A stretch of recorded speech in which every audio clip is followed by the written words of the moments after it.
24 heures après l'extinction de l'incendie, il ne reste plus qu'un tas de tôles calcinées. À travers les gravats et les carcasses de voitures, les policiers ont débuté leur enquête et les pompiers continuent de mettre le site en sécurité.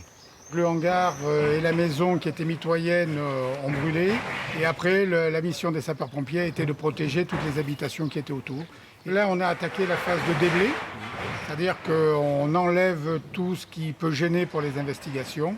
Sur place, il y a notamment des agents de la police technique et scientifique venus de Toulouse et puis 2 démineurs arrivés hier de Bordeaux puisque des munitions ont été découvertes dans les décombres. Rien de très dangereux a priori, selon le propriétaire des lieux.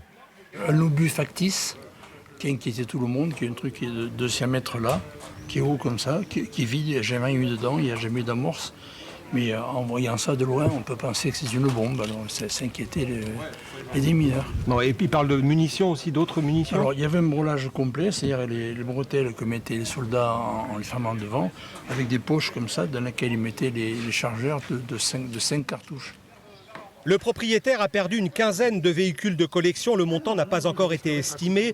L'enquête devra déterminer les causes de l'incendie, accidentelles ou volontaires. L'une des pistes étudiées est celle d'agents mandatés par la mairie qui étaient hier matin dans cette rue pour brûler les mauvaises herbes à l'aide de chalumeaux. Mais ce n'est pour l'instant qu'une piste parmi d'autres.